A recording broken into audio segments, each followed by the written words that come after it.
Over the course of the years, I just started putting on lights and all the bling and everything. Some guys might say, well, that's a little too much, but you know, to each his own.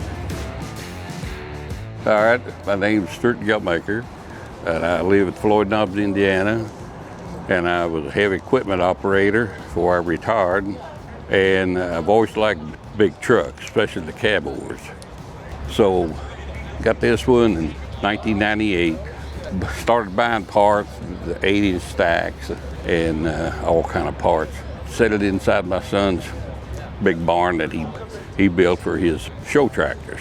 And we put her in the middle, jacked her up, took all the wheels off, painted the frame, got it all painted up, put her all back together, and over the course of the years, I just started putting on lights and trinkets, if you will, different things, and what you see what it is now, and did a good old truck. I have no problems out of it.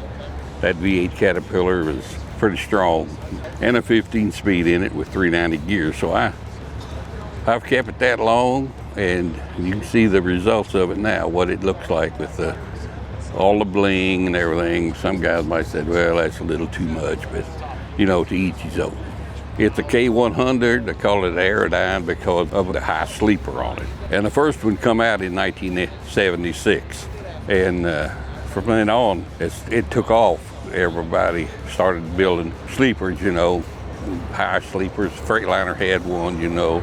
Kenworth, in my opinion, had the best one with their interior design, and the button tuck and everything. So it's an experience if nobody's ever drove a cab over, you know. But everything nowadays is all hoods, you know. So that's just about the story of the big truck, and it's a little harder to get in when I first bought it, but I can still get up the ladder. So that's about my story on the big red, we call it. Your son is kind of following your footsteps here. Oh, It yes. seems like he designed this truck. We worked together on that. I tell you what, them fenders right there was a booger to get on, them full fenders. They're supposed to be easy mounts, what they call them.